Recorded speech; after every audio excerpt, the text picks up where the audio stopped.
Hello friends, my name is Vishal Jain और Vishal classes में आप सभी का बहुत बहुत स्वागत है।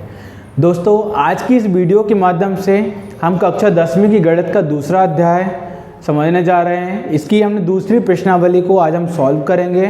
दूसरी प्रश्नावली में आप लोगों के लिए द्विघात समीकरण और द्विघात समीकरण को हल करना है। इसके अलावा आपको उनके शून्यक निकालना है और शून्यकों की सत्यता की आपको जाँच भी यहाँ पर करनी है। तो ये सारी चीज़ें हम कैसे करेंगे, आइए हम वीडियो में आगे बढ़ते हैं और इन्हें सीखते हैं। तो दोस्तों, पिछली वीडियो में हमने द्विघात समीकरण के बारे में समझा था। हमने देखा था जिसकी घात 2 होती है, जिस समीकरण में आपकी चर की घात 2 होती है वो आपका द्विघात समीकरण कहलाता है। तो यहाँ पे आपकी चर की घात 2 है तो ये भी द्विघात समीकरण है। इसमें भी चर की घात 2 है तो ये भी द्विघात समीकरण है। और यहाँ पे भी t की घात 2 है तो ये भी हमारा एक द्विघात समीकरण है। तो इस द्विघात समीकरण के हम शून्यक कैसे निकालेंगे, आइए हम वीडियो में आगे बढ़ते हैं और इसे देखते हैं।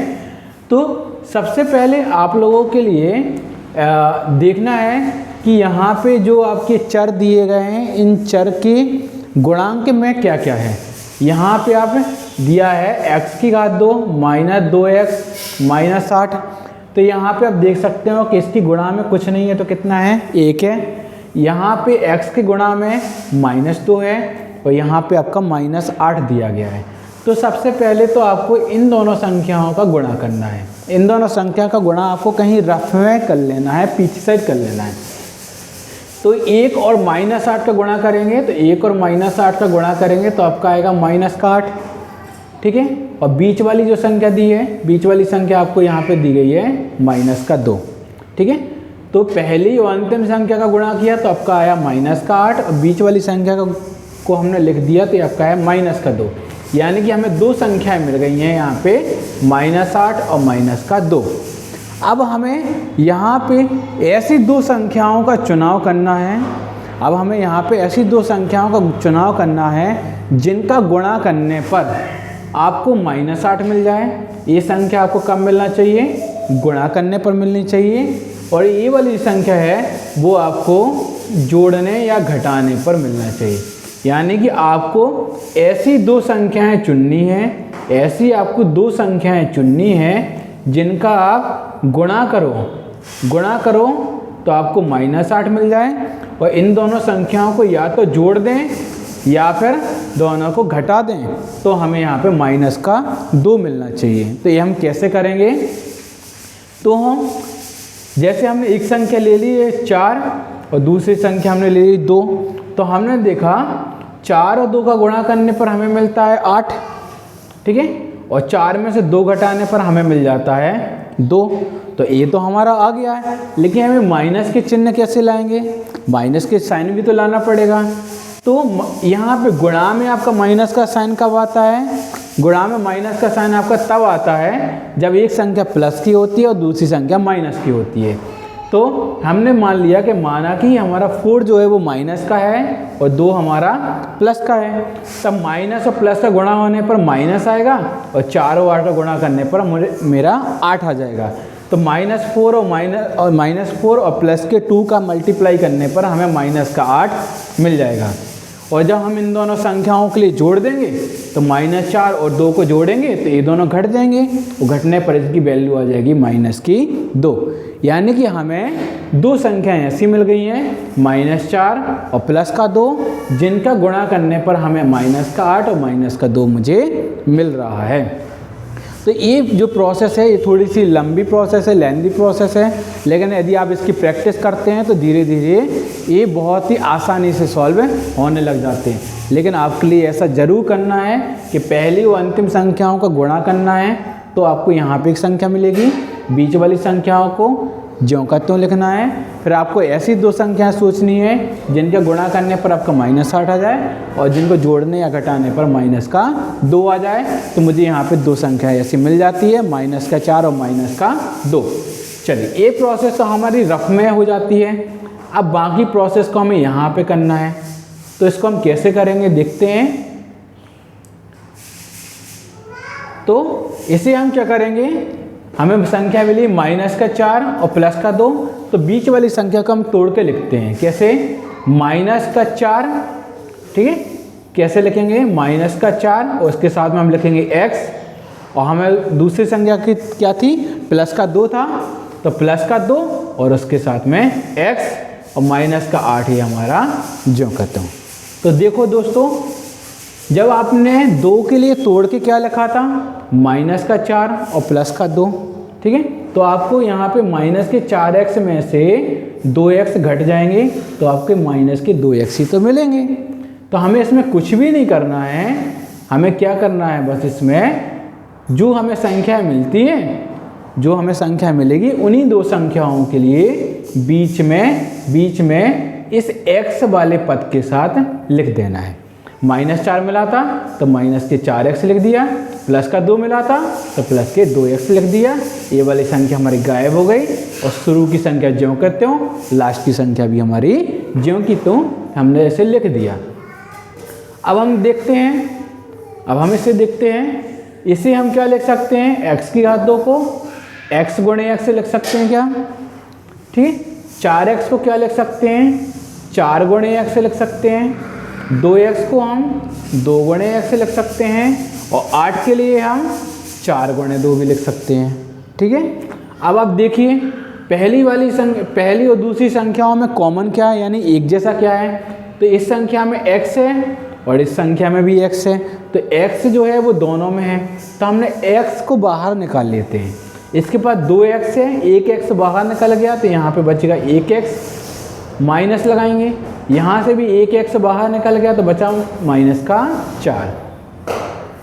अब इन दोनों में देखते हैं, इन दोनों में एक जैसा क्या है, तो यहाँ पे 2 है और इसमें भी 2 है, तो 2 जो है वो दोनों में एक जैसा है, तो हम क्या करते हैं, यहाँ से 2 बाहर निकालते हैं। 2 बाहर निकाला तो यहाँ पे बचेगा x और यहाँ से भी 2 बाहर निकाला तो बचेगा -4। अब हम इन दोनों में देखते हैं, इसमें भी आपका x -4 है तो इसमें भी x -4 है, तो x -4 हम को भी हम बाहर निकाल सकते हैं, तो यहाँ से भी हमने x -4 बाहर निकाला तो यहाँ पे आपका बचेगा x -4 बाहर निकल गया तो यहाँ पे बचा केवल x, और यहाँ से भी x -4 बाहर निकल गया तो यहाँ बचा +2। तो यहाँ आपके x² - 2x - 8 के आपको एक गुणनखंड यहाँ पे मिल गए हैं।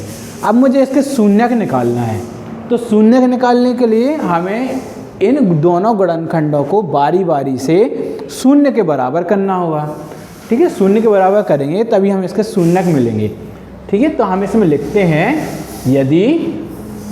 यदि x -4 हमारा 0 है, यदि x -4 हमने 0 कर दिया तब क्या हो जाएगा, तब पक्षांतर कर देंगे, 4 उस साइड चला जाएगा तो x का मान आ जाएगा हमारा 4, ठीक।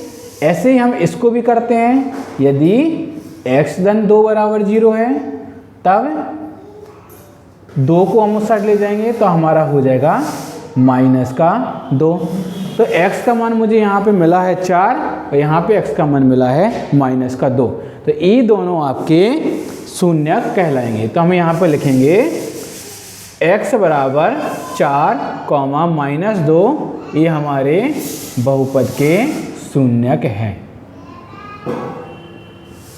बहुपद के शून्यक हैं, ठीक है।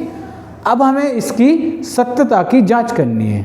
सत्यता की हम जांच कैसे कर सकते हैं, तो सत्यता की जांच करने के लिए हमें इसमें शून्यकों का योगफल निकालना होता है और शून्यकों का गुणनफल निकालना होता है। अब इसे कैसे निकालते हैं हम इसे देखते हैं। तो हम यहाँ पे लिखते हैं शून्यकों का योगफल, शून्यकों का योगफल। शून्यकों का योगफल का आपका सूत्र होता है, फॉर्मूला होता है माइनस, यहाँ पे आ जाएगा x का गुणांक बटे x² का गुणांक।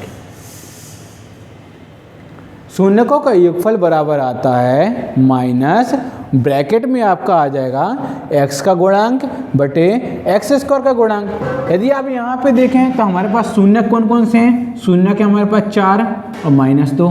तो पहले हम शून्यकों का योगफल यहाँ पे लिखते हैं, तो 4 और प्लस -2, हमने बीच में प्लस इसलिए लगाया क्योंकि हम क्या कर रहे हैं, इसका योगफल निकाल रहे हैं, बराबर माइनस दिया था ना, तो यहाँ पे माइनस लगाया। अब आता है x का गुणांक, तो हमने देखा x ही है, x का गुणांक कितना है, माइनस का 2 है, तो हम x का गुणांक लिखेंगे माइनस का 2 बटे एक्स स्क्वायर का गुणांक। एक्स स्क्वायर का गुणांक क्या है, यहाँ पे एक्स स्क्वायर के गुणांक में कुछ नहीं है तो कितना है, 1 है, तो यहाँ पे नीचे लिखेंगे हम 1। अब हम इसे सॉल्व करते हैं, तो 4 प्लस और माइनस का गुणा किया तो माइनस का 2 बराबर माइनस माइनस का गुणा करने पर ये प्लस हो जाएगा, तो 2 बटे 1। 4 में से 2 गया तो यहाँ पे बचेगा 2, और यहाँ पे 2 में 1 से भाग दिया तो यहाँ पे आ गया 2। तो देख सकते हो कि हमारे दोनों पक्ष बराबर आए हैं। इसी प्रकार से हम शून्यकों का गुणनफल निकालते हैं। तो इसे कैसे निकालेंगे, शून्यकों की गुणनफल का फॉर्मूला होता है, शून्यकों के गुणनफल का फॉर्मूला होता है अचर पद बटे एक्स स्क्वायर का गुणांक। अचर पद बटे एक्स स्क्वायर का गुणांक। और शून्यक हमारे पास कौन कौन से हैं, 4 है और -2 है, तो 4 और -2 का हम गुणा करके यहाँ पे लिखते हैं। अचर पद कहाँ है, अचर पद होता है सबसे लास्ट में, तो अचर पद आपको कितना दिया है, -8 दिया है, तो अचर पद लिखेंगे -8 बटे एक्स स्क्वायर का गुणांक। एक्स स्क्वायर के गुणांक में कितना दिया है आपका, कुछ नहीं दिया, मतलब 1 है, तो यहाँ पे आ जाएगा आपका 1। ऐसा गुणा करते हैं तो प्लस और माइनस का गुणा करने पर माइनस आ जाएगा, 4 और 2 का गुणा करने पर 8 आ जाएगा। यहाँ पे -8 में हम 1 से भाग देंगे तो यहाँ पे आपका -8 आ जाएगा। तो यहाँ पे आप देख रहे हैं कि -8 और -8 दोनों बराबर आ जाते हैं। तो यदि शून्यकों के योगफल के दोनों पक्ष बराबर आते हैं और शून्यकों के गुणनफल के भी दोनों पक्ष बराबर आते हैं, तो इसका अर्थ ये है कि आपने जो बहुपद के शून्यक निकाले हैं 4 और -2, ये दोनों आपके सही निकले हैं। ठीक है, तो इस प्रकार से ये हमारा इसका पहला क्वेश्चन सॉल्व हो जाता है। इस प्रकार से हमारा पहला क्वेश्चन सॉल्व हो जाता है। अब हम इसके दूसरे क्वेश्चन की ओर पे आते हैं और इसे सॉल्व करते हैं। चलिए दोस्तों, अब हम इसका दूसरा क्वेश्चन सॉल्व करते हैं। दूसरा क्वेश्चन में हमें दिया गया है 4u² + 8u। इसको हमें सॉल्व करना है, हल करना है। कैसे करते हैं दिखते हैं इसे। तो यहाँ पे हमने ले लिया इसका इक्वेशन 4u² + 8u। इसको कैसे हल करेंगे अब देखते हैं। जब हमने इसका पहला क्वेश्चन देखा था तब तो इसमें हमारे 3 पद दिए गए थे, तो हमने क्या किया था, इसके 2 संख्याओं का गुणनफल लिया था और बीच वाले संख्याओं का योग या घटाना लिया था। लेकिन इसमें तो हमारे पास केवल 2 संख्याएं दी गई हैं, तो हम इसको इस प्रकार से हल नहीं कर सकते। हम इसे यहीं पर हल करेंगे डायरेक्टली। कैसे हल करेंगे, 4u² है, 8 को हम क्या लिख सकते हैं, 4 दूनी 8 लिख सकते हैं, यानी 4 × 2 और u। अब हमने देखा दोनों में एक जैसा क्या है, इसमें भी 4 है, इसमें भी 4 है, इसमें भी u है, इसमें भी u है, तो हम 4u बाहर निकालते हैं। 4u हम यहाँ से बाहर निकालते हैं, तो यहाँ से 4u बाहर निकलेगा तो यहाँ पे 1u बचेगा, और यहाँ से भी 4 और u बाहर निकलेगा तो यहाँ पे प्लस का 2 बचेगा। तो यहाँ पे 4u और यहाँ पे u + 2, तो इसको हम यहाँ पे आपको 2 पद यहाँ पे मिल जाते हैं, 4u और u + 2। यही आपके क्या हो जाएंगे, इसके गुणनखंड हो जाएंगे। अब मुझे इसके शून्यक निकालना है, तो मुझे इनको बारी बारी से शून्य के बराबर करना पड़ेगा। तो हम लिखेंगे यदि 4u = 0 आ गया तब u का मान कितना आ जाएगा, तब u का मान आपका आ जाएगा 0/4, यानी कि u का मान आपका हो जाएगा 0। इसी प्रकार से यदि u + 2 बराबर आपका 0 आ गया तब u का मान कितना आ जाएगा, यहाँ से -2 आ जाएगा। तो u के जो दोनों मान हैं यही आपके शून्य कहलाएंगे। तो हम लिखेंगे u = 0, -2 बहुपद के शून्यक होंगे,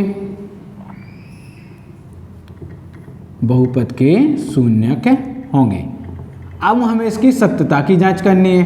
तो इसकी सत्यता की जांच करने के लिए हम क्या करते हैं, पहले इस समीकरण के लिए एक बार फिर से लिख लेते हैं। कैसे लिख लेंगे, यहाँ पे दिया था 4u² + 8u, यहाँ पे आपको कुछ भी नहीं दिया था, तो हम मान लेते हैं कि वो हमारा अचर पद कितना है, 0 है। ठीक है, यहाँ हमने 0 मान लिया। चलिए अब हमें इसके सत्यता की जांच करते हैं। तो हम लिखेंगे शून्यकों का योगफल। शून्यकों का योगफल हमने क्या देखा था पिछली बार कि हमारा आता है माइनस, यहाँ पे आपका आ जाएगा u का गुणांक। जो भी आपको इसमें सवाल में चर दिया रहेगा आपको वही चर लेना है।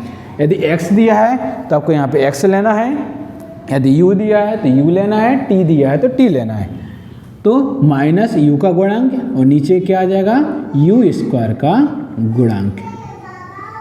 शून्यक यहाँ आपको दिए, शून्यक दिए 0 -2, तो हमने इन दोनों को जोड़ के लिखा -2 + 0 माइनस u का गुणांक कितना है, u का गुणांक है आपका 8 बटे u स्क्वायर का गुणांक, u स्क्वायर का गुणांक आपको यहाँ पे दे दिया है यहाँ पे 4, ठीक है।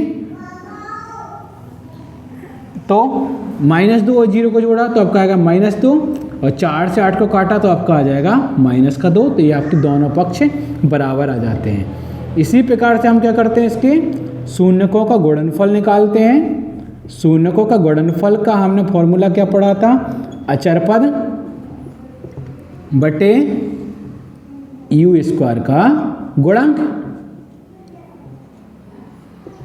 शून्यकों को तो गुणनफल में हमें इन दोनों का गुणन लेना पड़ेगा, तो -2 × 0।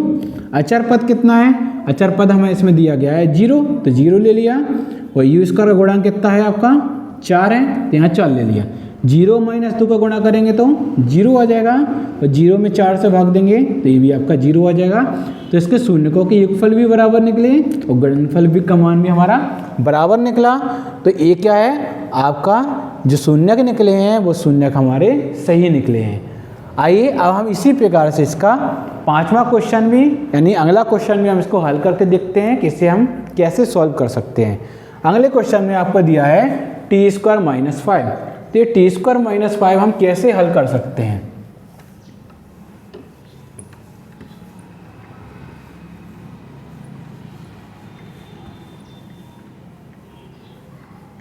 चलिए देखते हैं इसे कैसे सॉल्व करेंगे। t² - 5 है, t² - 15 है, तो इसे कैसे हल करेंगे। तो देखिए इसे हम क्या कर सकते हैं, क्या मैं 15 को ऐसे लिख सकता हूँ √15 मल्टी √15, क्योंकि जब हम √15 और √15 का गुणा करेंगे तो क्या हो जाएगा हमारा, इनका गुणनफल आपका आ जाएगा 15 यानी कि 15 आ जाएगा। तो √15 को हम 15 को हम इस प्रकार से 2 भागों में तोड़ के लिख सकते हैं। तो इसको अब एक साथ करेंगे तो क्या आ जाएगा, इसको हम ऐसा कर सकते हैं क्या 15 की पावर 2, क्योंकि √15 आपका कितने बार आ रहा है 2 बार आ रहा है ना, जिसका हम इसको लिख सकते हैं इसकी पावर यानी इसकी घात आ गई हमारी 2। अब यहाँ पे आपका एक फॉर्मूला बन जाता है, एक सर्वसमीका बन जाती है। कौन सी सर्वसमीका बन जाती है, यहाँ पे आपकी सर्वसमीका बनती है a की घात 2 - b की घात 2। तो इसका मान आता है आपका a + b और a - b, यानी कि कोई संख्या ऐसी है जिसमें उसकी घात 2 है, माइनस लगा है, फिर दूसरी संख्या है उसकी भी घात 2 है, तो इन दोनों को हल करने पर हमारा आता है a + b और a - b। ऐसा आपने 9th क्लास में पढ़ा होगा। तो इसे हम इसी सर्वसमीका के माध्यम से हल करते हैं। तो अब a की जगह पे रखोगे t और b की जगह पे रखोगे √15, तो यहाँ पे आपको क्या आ जाएगा, इसको अब हल करोगे तो a की जगह पे आ जाएगा t और b की जगह पे आ जाएगा √15। यहाँ पे भी आपका a की जगह पे t और -b की जगह पे √15। तो यहाँ पे आपकी इसके 2 गुणनखंड मिल जाते हैं। अब हमें क्या करना पड़ेगा, अब हमें इसको हल करके इसके शून्यक निकालने पड़ेंगे। तो हम बारी बारी से इन दोनों को शून्य के बराबर करते हैं। तो हम लिखते हैं यदि t + √15 बराबर है हमारा 0 के, तो √15 प्लस का है तो उस साइड जाके माइनस का हो जाएगा, तो ये आ जाएगा माइनस का √15। हम इसे भी 0 के बराबर करते हैं। तो यदि t - √15 बराबर आपका 0 है तो माइनस वाली संख्या उस साइड पर चली जाएगी, तब कितना आ जाएगा, तब t बराबर आ जाएगा प्लस का √15। यानी कि आपको यहाँ पे t के 2 मान मिल जाते हैं, प्लस का √15 और माइनस का √15। यही आपके क्या कहलाएंगे, इस सर्वसमीका के शून्यक कहलाएंगे, इस बहुपद के शून्यक कहलाएंगे। तो हम यहाँ लिखेंगे t बराबर -√15 और प्लस का √15, ये दोनों क्या है हमारे बहुपद के शून्यक हैं। अब हमें इसके शून्यकों का योगफल और गुणनफल के माध्यम से हमें इसकी सत्यता की जांच करनी है। तो कैसे जांच करेंगे, ठीक है। तो सबसे पहले हम इस सर्वसमीका को व्यवस्थित लिख लेते हैं। कैसे, t की घात 2 -15 दिया गया है, तो आप देख सकते हैं इसमें बीच वाला एक पद गायब है, जिसमें एक t रहता ना वो पद गायब है, तो हमने उसे अपने मन से लिख लिया। तो वो हमारा कितना है, माना कि 0t है, ठीक है। और ये हमारा 15 ज्यों करते हुए 0 का t में गुणा करने पे कोई फर्क नहीं पड़ेगा, इसका मान 0 ही आएगा। और 0 को अब इसमें जोड़ोगे तो आपका मान -15 ही आएगा। इससे कोई फर्क नहीं पड़ता कि आपने 0t लिख लिया है। तो अब हमें शून्यकों का योगफल निकालना है। तो शून्यकों का योगफल का हमने क्या देखा था कि यहाँ पे आपका जो भी चर दिया रहेगा उसी के अनुसार परिवर्तित हो जाता है। पहले बार में x दिया था तो x आ गया था, दूसरे क्वेश्चन में u दिया था तो u आ गया, तीसरे में t दिया है तो हम यहाँ पे t कर लेंगे। तो शून्यकों का योगफल कितना आ जाएगा, यहाँ पे हम लिख लेंगे t का गुणांक, नीचे आ जाएगा t की घात 2 का गुणांक। ऐसे ही शून्यकों के गुणनफल में भी क्या आ जाएगा, अचर पद, और नीचे आ जाएगा t की घात 2 का गुणांक। चलिए, तो योगफल में हमें क्या क्या दिया गया है, ये दो संख्याएं दी गई हैं, माइनस का √15 और प्लस का √15 बराबर माइनस t का गुणांक कितना है, t का गुणांक है हमारा 0 और t की घात 2 का गुणांक यहाँ पे कुछ नहीं है तो कितना है, 1 है। -15 + 15 दोनों घट जाएंगे तो इसका मान आ जाएगा 0 बराबर 0 में 1 से भाग देंगे तो ये भी आपका आ जाएगा 0। तो दोनों पक्ष आपके बराबर आ जाते हैं। शून्यकों का गुणनफल, शून्य गुणनफल में हमें इन दोनों संख्याओं को गुणा करना पड़ेगा। तो माइनस का √15 गुणे प्लस का √15 बराबर अचर पद कितना दिया है मुझे, -15 दिया गया है। और यहाँ पे t की घात 2 का गुणांक, t की घात 2 का गुणांक यहाँ कुछ नहीं है तो कितना है, 1 है। अब हमने इसका गुणा किया, माइनस और प्लस से गुणा किया तो माइनस आएगा, √15 और √15 का गुणा करेंगे तो यहाँ पे आपका आ जाएगा 15। और -15 में हम 1 से भाग देंगे तो आपका यहाँ पे आ जाएगा -15। तो यहाँ पे भी आप देख सकते हैं कि शून्यकों का योगफल भी बराबर निकला, शून्यकों का गुणनफल भी बराबर निकला। अतः हमने जो शून्यक निकाले वो शून्यक हमारे सही निकले हैं, बिल्कुल सही शून्यक हमने निकाले हैं। तो इस प्रकार से हम सत्यता की जांच कर सकते हैं, शून्यकों को भी निकाल सकते हैं। तो उम्मीद करते हैं आप लोगों के लिए हमारा आज का ये सेशन पसंद आया होगा। आप इन क्वेश्चनों की प्रैक्टिस कीजिए। इसी प्रश्नावली के जो दूसरे क्वेश्चन है उनको हम अगली वीडियो के माध्यम से समझेंगे। तब तक के लिए हमारे विशाल क्लासेस से जुड़े रखिए। धन्यवाद।